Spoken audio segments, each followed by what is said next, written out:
Okay, so coming to summer internships, I think it's a very integral part of your college life where a student actually works in a company. It really tells you what is expected of you, how the corporate culture works, and so on, and you really can assess yourself if you're really cut out for that kind of thing.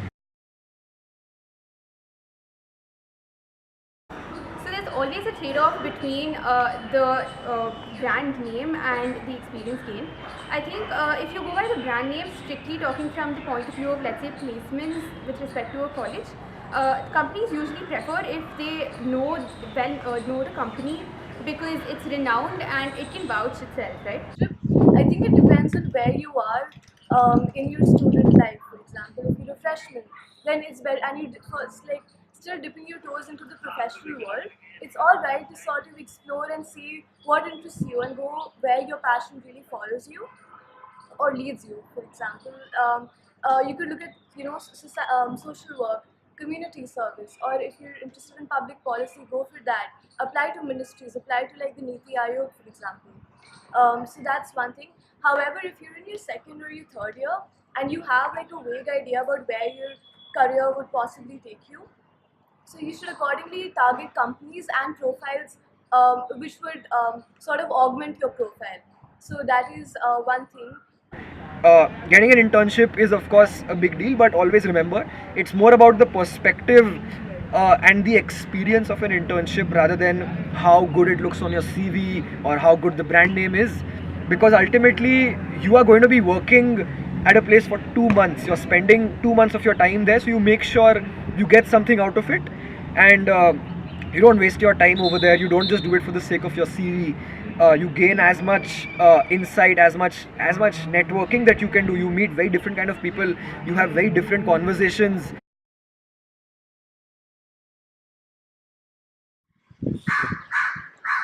So when it comes to your first internship and what you should exactly look for, understand that when we're looking at a internship, firstly we want to understand the work environment based on different industries, right? Because we're still very new to any sector, whether it's the corporate sector or there's a general confusion between whether you want to get into investment banking or consulting. So an internship is a great way to sort of get a flavor of the company. Some people like to go for the whole diversity thing.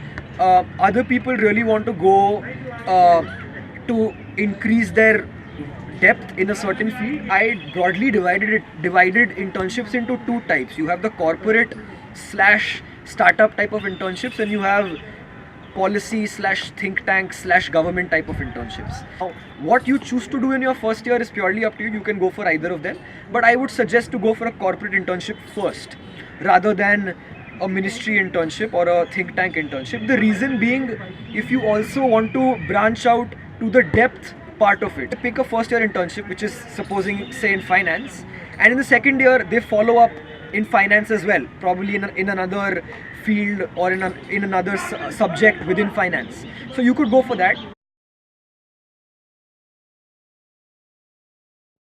So in my first year, I did some 5 internships, which is pretty crazy, which kind of makes me a serial intern, to be honest. So, but I'll talk about the main 3 internships which I did in my first year. One was at Niti Aayog. So the first one, my internship coincided with the demonetization. It was precisely when it was breaking out, right? And how this internship helped me was it really helped me understand the practical aspect into promoting digital payments, for example, and the struggles the government really faced in promoting digital payments in different parts of the country. At the end of the first year, I got an internship with the planning department of Ogilvy Mather. So I worked with the planning department, which mostly focuses on developing an insight to provide to the creative department, and Ogilvy Mather, as you know, is a very well established company in the sector of advertising. So I think so we worked with like very well known clients like Vodafone, Pharmacy, Sebi, Cadbury, etc. I think as I was saying, Paytm Payments Bank was an eye-opener. I was working on some fantastic projects, and I was working in a company before it was launched. So when I entered, there were only 23 people in the office, and by the time I left, there were over 150 people. And I was working on about 7 to 8 projects, 2-3 being the major and big ones.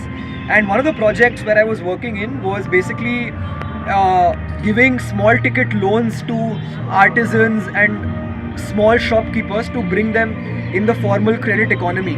And it was completely done on an online platform within 10-15 minutes using just Aadhaar authentication.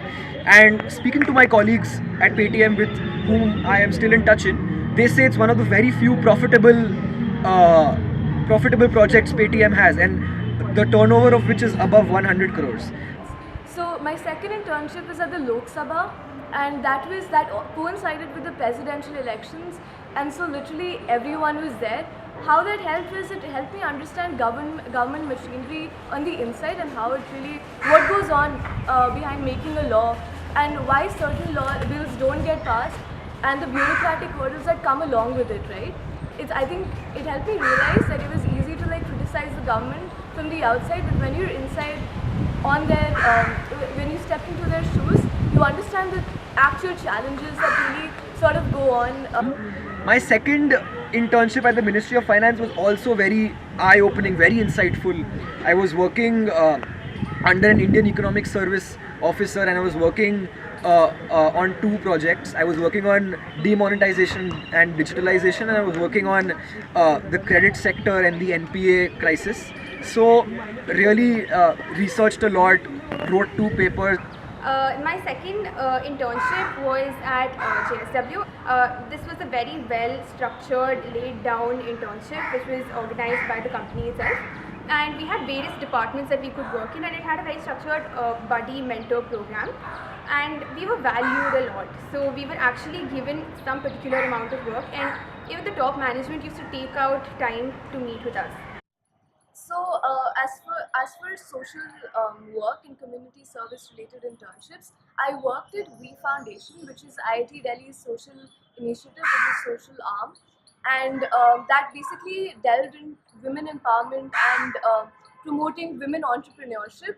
And a selection of 30 women entrepreneurs was selected from across the globe, and I was given the job of interacting with each one of them and understanding how their ideas will really come into the business sphere. So that was again very great learning. And when I was able to talk about this in my Deutsche Bank interview, which is going to be my next internship in summer of this year, that really sort of caught their attention, and really it helped them sort of take notice as to how my range of experience was very, very diverse. There are many options. Firstly, I would say personal contacts are really, really important. So you should try and look into where your parents work, where your friends, family work, etc., and try to get an internship. Now, a lot of people ask me this, and I tell them the same answer. I followed a very simple process, right? I think you can effectively deploy and use your LinkedIn account to great effect over here. So what I would simply do is go to the search button on LinkedIn.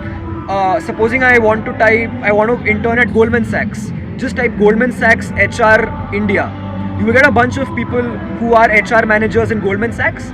Send all of them a connection request. So say if you send 10 people a connection request, 6 or 7 would reply back. Then you get their email IDs once they're your connections.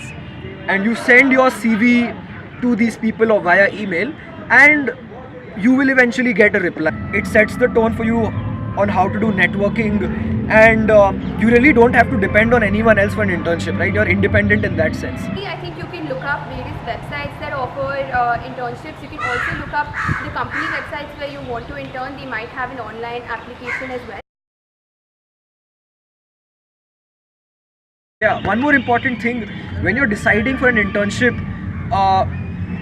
ask yourself, when I'm working in this internship, can I really talk about it? Can I really explain the work I've done in an interview, in a job interview, or in any interview that I'm going to sit for in the future? Because if you can, the answer to that is yes, then you've already ticked a very important checkbox, right? Which is that the work you're doing is substantial, is something you're learning, is something you're interested in. Have a thick skin in terms of when you give out internship applications, because the rejection rate is possibly very high, right? And you shouldn't lose heart as to, when there are just a series of rejections, because eventually it will work out eventually. So you should keep your options open till the very last minute and try to really explore your options and see the best you can get.